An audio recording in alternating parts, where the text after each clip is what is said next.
2125-yilni tasavvur qiling. Boshingizda bir to'la ham sochingiz yo'q. Axir sochni yuvish kerak. Hozir esa suv bilan muammo.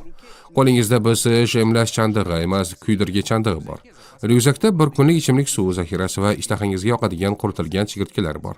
Sizda bir nechta fuqarolik bor, chunki siz ko'p ko'chasiz. Avval qurg'oqchilik, keyin bezgak tufayli. Siz ko'p tillarni bilasiz, lekin butun hayotingizni bittagina ryukzakka joy bo'ladi. Chunki siz iqlim qochqinisiz. Tushunaman. Juda g'alati eshitilyapti. Tahririyatda materialni o'qiganimizda biz ham avvaliga ishonmadik, lekin keyin manbalarni qayta tekshirib, o'zimiz ham hayron bo'ldik. Manbalar, darvoqe, tasvifda o'zingiz albatta o'qib ko'ring. Biz esa 100 yildan keyin dunyo qanday bo'ladi?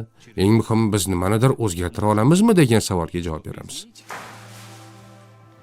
Hozir siz qaysi mamlakatlarni birinchi bo'lib suv bosishini, hojatxonada yuvinish qachon hashamatga aylanishini, nima uchun samolyot salonida 50-yillardagidek ko'ngil ochish mumkin emasligini, nonushta uchun ishlatiladigan barcha sevimli mahsulotlaringiz qayerga yo'qolishini, abadiy muzliklarda qanday viruslar uyg'onishini, nima uchun kanalar dadillashib shimolga o'rmalab ketishini, nima uchun muzliklarni yopinchiq bilan yopish kerakligini, vulqon otilishini taqlid qilib, suv o'tlarini temir bilan qanday oziqlantirishimizni, nima uchun hasharotlardan tayyorlangan taomni tatib ko'rishingiz kerakligini, qanday qilib iqlim o'zgarishidan qo'rqmaslik va uni sevish mumkinligini bilib olasiz.